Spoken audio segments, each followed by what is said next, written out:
பிடிச்ச toys order பண்ணலாம். www.puntunkids.com ல இருந்து. Link is in the description. அண்ணாவோட கல்யாணம். ஒரு நாள் கட்டு மற்றும் சிங்கி ஸ்கூல்ல இருந்து வராங்க. வந்து பாக்குறாங்க, அவங்களோட வீட்டுக்கு அவங்க சித்தப்பா வந்திருப்பாரு. அவங்க லிவிங் ரூம்ல உட்கார்ந்து அப்பா கூட பேசிக்கிட்டு இருப்பாங்க. கட்டு மற்றும் சிங்கி அவரை பார்த்த உடனே ரொம்ப எக்ஸைட் ஆயிடுறாங்க. அட சித்தப்பா, நீங்க இப்ப வந்தீங்க. உங்களை பார்த்ததுல எனக்கு ரொம்ப சந்தோஷம். ஆமா, நானும் தான் மாமா. உங்க கூட கோலு அண்ணா வரலையா? இல்ல கட்டு ஜிங்கி, உங்களுக்கு பிடிச்ச கோலு அண்ணா இன்னைக்கு வரல. அவர் கல்யாண பத்திரிக்கை எடுத்துக்கிட்டு நான் தான் வந்திருக்கேன். அத கேட்டு கட்டு மற்றும் சிங்கி ரொம்ப சந்தோஷப்படுறாங்க. அப்புறம் ரெண்டு பேரும் சேர்ந்து சொல்றாங்க, கோலு அண்ணாவோட கல்யாண இன்விடேஷனா? கட்டு மற்றும் சிங்கி ரொம்பவே சந்தோஷப்படுறாங்க. இதெல்லாம் பார்த்து அவங்க அப்பாவும் சிரிக்க ஆரம்பிக்கிறாரு. அப்பா அவங்க அம்மா டீ மற்றும் ஸ்நாக்ஸ் கொண்டு வராங்க. கட்டு சிங்கி, நம்ம எல்லாரும் கோலு அண்ணா கல்யாணத்துக்கு போறோம். நீங்க ரெண்டு பேரும் சீக்கிரம் போங்க. முகம் கை கால் கழுவிக்கிட்டு ட்ரெஸ் சேஞ்ச் பண்ணுங்க. அது கேட்ட கட்டு சிங்கு ட்ரெஸ் மாத்திக்கிட்டு ஒருத்தர் பின்னாடி ஒருத்தர் வராங்க. அவங்க எல்லாரும் சேர்ந்து ஸ்நாக்ஸ் சாப்பிடுறாங்க. அப்புறம் அவங்க சித்தப்பா அங்க இருந்து கிளம்பிடுறாரு. சித்தப்பா, எதுக்காக நீங்க இவ்வளவு சீக்கிரம் வீட்டுக்கு கிளம்புறீங்க? செல்லம், என் பையன் கல்யாணத்துக்கு எல்லாத்தையும் ரெடி பண்ணணும். அதனாலதான் நான் கிளம்புறேன். நீங்களும் சீக்கிரம் ரெடி ஆகி வந்துருங்க. அவங்க சித்தப்பா அப்படி சொல்லிட்டு அங்க இருந்து கிளம்பிடுறாரு. கட்டு மற்றும் சிங்கி சீக்கிரமா அவங்க கபோர்டு கிட்ட போறாங்க. அதுக்கப்புறம் அவங்க துணியெல்லாம் எடுத்து அங்க எங்கேயோன்னு கழிச்சு போட்டுடுறாங்க. அப்புறம் அவங்களோட அம்மா வராங்க. அட கட்டு சிங்கி, நீங்க ரெண்டு பேரும் என்ன பண்றீங்க? துணி எதுக்காக இங்க அங்க விசாரிக்கிறீங்க? அம்மா, என்னோட ப்ளூ ஷெர்வானி எங்கதான் இருக்கு? அது காணோமா? பப்ளோனா கல்யாணத்துக்கு அதுதான் போடலான்னு இருந்தேன். மம்மி, என்னோட பிங்க் Dress எங்க இருக்கு? அது என்னோட ஃபேவரட். அது அழகா இருக்கும். நான் அதுதான் போட போறேன். அது கூட என்னோட பிங்க் ஹேர் பேண்ட் கூட. அட பசங்களா, கல்யாணம் இப்ப இல்லப்பா. கல்யாணத்துக்கு இன்னும் நேரம் இருக்கு. உங்க துணியெல்லாம் எடுத்து அல்மாரில வைங்க, சரியா? அப்புறம் கவலைப்படாதீங்க. கல்யாணத்துக்கு முன்னாடி உங்க Dress எல்லாம் எடுத்து ட்ரை கிளீன் பண்ணி நான் உங்களுக்கு கொடுக்கறேன், சரியா? சரியம்மா, கழிச்ச துணியெல்லாம் நாங்களே அரேஞ்ச் பண்ணிடுறோம். கட்டு மற்றும் சிங்கி கோலோட கல்யாணத்துக்கு ரொம்பவே அவலா காத்துக்கிட்டு இருந்தாங்க. அப்படியே நாட்கள் கடந்து போக கல்யாண நாளும் வந்துடுச்சு.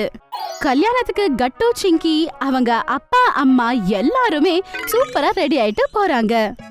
கோலுவ பார்த்த உடனே அவங்க ரெண்டு பேரும் கோலு கிட்ட போறாங்க. கோலுனா, எங்களை பாருங்களேன், உங்க கல்யாணத்துக்கு நாங்க சூப்பரா ரெடி ஆயிட்டு வந்திருக்கோம். கோலு அண்ணா, உங்க கல்யாணத்துக்கு உங்களுக்கு கங்க்ராச்சுலேஷன்ஸ். ஆமாண்ணா, கங்க்ராச்சுலேஷன்ஸ். தேங்க் யூ கட்டு ஜிங்கி. ரெண்டு பேரும் ரெடி ஆகுங்க. இப்ப கல்யாண ஊர்வலம் ஸ்டார்ட் ஆக போகுது. அது உங்களுக்கு ஜாலியா இருக்கும். நீங்க ரெண்டு பேரும் கல்யாண ஊர்வலத்துல குரூப் டான்ஸ் ஆடுங்க. ஓகேவா கட்டு ஜிங்கி? சரி கோலு அண்ணா, கண்டிப்பா. அவங்க பேசிட்டு இருக்கும் போதே அவங்க சித்தப்பா அங்க வராரு. ஏய் கட்டு ஜிங்கி, கோலு மாமா கல்யாணத்துக்கு வந்து யாராவது செருப்பு திருடுனாங்கன்னு வை, அத நீங்க தான் தடுக்கணும். புரிஞ்சதா? சித்தப்பா, எங்க ரெண்டு பேருக்கும் நல்லா புரிஞ்சது. அத கேட்டு எல்லாருமே சிரிக்க ஆரம்பிக்கிறாங்க. கொஞ்ச நேரத்திலேயே கல்யாண ஊர்வலமும் நடக்குது. அப்ப கட்டு மற்றும் சிங்கி ரொம்பவே சந்தோஷமா டான்ஸ் ஆடுறாங்க. அவங்கள பார்த்ததும் அவங்க அப்பா அம்மா மாமா சித்தப்பா எல்லாம் டான்ஸ் ஆடுறாங்க. அவங்க கல்யாண ஊர்வலமா அப்படியே மண்டபத்துக்கு வந்துடுறாங்க. அங்க கல்யாண சம்பிரதாயம் நடக்குது. கட்டு மற்றும் சிங்கி கோலு அண்ணாக்கு பின்னாடியே உட்காந்துக்கிறாங்க. அவங்க கோலு அண்ணாவோட செருப்ப ரொம்ப பத்திரமா பாத்துக்கிறாங்க. அவங்களுக்கு இன்னொரு பக்கத்துல மீரா ஷீபி அப்படின்னு ரெண்டு குழந்தைங்க உட்கார்ந்துருப்பாங்க. கட்டு, நான் சொல்றது கேளு. இப்படி எல்லாம் வேலை நடக்காது. நம்ம கண்டிப்பா ஏதாவது பண்ணியாகணும். நம்ம கோலு அண்ணாவோட செருப்ப திருடு போகாம காப்பாத்தணும். நீ என் கூட ரெஸ்ட் ரூமுக்கு வா. சிங்கி, செப்பல இங்கே விட்டுட்டு நம்ம எப்படி போக முடியும்? வா கட்டு, நான் என்னன்னு உனக்கு அப்புறம் சொல்றேன். கட்டு சிங்கி கூட சேர்ந்து வாஷ்ரூம்க்கு போறான். அவங்க ரெண்டு பேரும் செருப்பு அங்கே விட்டுட்டு வந்துடுறாங்க. சிங்கி, நம்ம எதுக்காக இங்க வந்தோம்? இப்ப அவங்க ரெண்டு பேரும் ஸ்லிப்பர்ஸ கண்டிப்பா திருடிட்டு போயிடுவாங்க. அதுதான் என்னோட ஐடியா கட்டு. இப்ப அவங்க அந்த செப்பலை எப்படி திருடுறாங்க, அதுக்கப்புறம் அதை எங்க ஒளிக்க வைக்கிறாங்கன்னு சொல்லி நம்ம இங்க இருந்து அவங்களுக்கு தெரியாம பார்க்க போறோம். ஓஹோ சிங்கி, அது சூப்பர் ஐடியா. அப்புறம் என்ன, கட்டு மற்றும் சிங்கி என்னதான் நடக்குது அப்படின்னு சொல்லி ஒளிஞ்சிருந்து பாக்குறாங்க. அவங்க ரெண்டு பேரும் செப்பல திருடி அவங்க ஒரு பூ பாஸ்கெட்குள்ள வச்சிடுறாங்க. கல்யாணம் முடிஞ்சு செப்பல கொடுக்கறதுக்கு முன்னாடி அவங்க அண்ணா கிட்ட பணத்தை கேட்க ஆரம்பிக்கிறாங்க. கட்டு மற்றும் சிங்கி சிரிக்க ஆரம்பிக்கிறாங்க. கட்டு ஜிங்கி, ஏன்பா சிரிச்சுக்கிட்டு இருக்கீங்க? நான் உங்க ரெண்டு பேரையும் செருப்ப பாத்துக்க சொன்னா இல்லையா? அண்ணா, உங்க செப்பல யாரும் திருடவே இல்ல. அது எங்க கிட்டதான் இருக்கு. அத கேட்டு எல்லாருமே ஷாக் ஆயிடுறாங்க. என்னதான் சொல்றீங்க கட்டு சிங்கி? நாங்க தான் ஸ்லிப்பரை எடுத்து ஒளிச்சு வச்சிருக்கோமே, என்ன சொல்றீங்க? நானும் மற்றும் கட்டுவும் நீங்க 2 பேரும் எங்க செப்பலை ஒளிக்கி வச்சிருக்கீங்கன்னு பார்த்துட்டு அந்த இடத்துல இருந்து அந்த செப்பலை எடுத்துட்டோம். இப்ப அது எங்க கிட்ட இருக்கு. அத கேட்ட எல்லாரும் ஜோரா சிரிக்க ஆரம்பிக்கிறாங்க. வாவ் கட்டு சிங்கி, கண்டிப்பா ஒத்துக்க வேண்டிய விஷயம். நிஜமா நீங்க செம்மையான வேலை பண்ணிருக்கீங்க.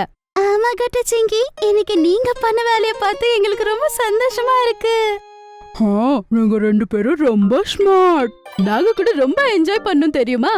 இந்த மாதிரி ரொம்ப சந்தோஷமா கோலுவோட கல்யாணம் நடந்து முடிஞ்சது. அதுக்கப்புறம் எல்லாருமே அவங்க வீட்டுக்கு கிளம்ப ஆரம்பிக்கிறாங்க. அப்ப கட்டு மற்றும் சிங்கி அங்க இருந்த ஃபுட் ஸ்டால பாக்குறாங்க. கட்டு அண்ணா, நிறைய ஃபுட் மிச்சம் இருக்கு போல, நீங்க என்ன பண்ணுவீங்க? மீந்த சாப்பாடை நம்மளால என்ன பண்ண முடியும் கட்டு ஜிங்கி? அந்த சாப்பாடெல்லாம் தூக்கி நம்ம குப்பையில தான் போடணும். அண்ணா, அதுக்கு பதிலா நாம இதை யாருக்கு தேவைப்படுதோ அவங்களுக்கு கொடுக்கலாம்ல. எங்க ஸ்கூல்ல எங்க மேம் எங்களுக்கு சொல்லி கொடுத்திருக்காங்க, கல்யாணத்துல ஃபங்க்ஷன்ல ஏதாவது சாப்பாடு மிச்சம் ஆனா அதை தேவைப்படுறவங்களுக்கு கொடுங்க, வேஸ்ட் பண்ணாதீங்கன்னு சொன்னாங்க. சரியா சொன்ன ஜிங்கி. ஆமா, என் வீட்டுக்கு பின்னாடி இருக்கிற ஏழைகளுக்கு எடுத்துட்டு போய் இதை நம்ம கொடுத்துருவோம். நீங்களும் இதுக்கு உதவி பண்றீங்களா? நீங்களும் என் கூடயே வரீங்களா? அண்ணா, கண்டிப்பா அப்படி பண்ணா எங்களுக்கு சந்தோஷம்தான். அண்ணா, நானும் வரேன். கட்டு சிங்கி கோலு பையா அப்பவே கிளம்பி அவங்க வீட்டு பின்னாடி அந்த ஃபுட் தேவைப்படுறவங்களுக்கு கொண்டு போய் கொடுக்கறாங்க. அது கொடுத்த உடனே அவங்க ரொம்பவே சந்தோஷப்படுறாங்க. ஒருவேளை உங்களுக்கு எங்களுடைய வீடியோஸ் பிடிச்சிருந்ததுன்னா அதை லைக் பண்ணுங்க, கமெண்ட் பண்ணுங்க, அப்புறம் எங்க சேனலை சப்ஸ்கிரைப் பண்ணுங்க.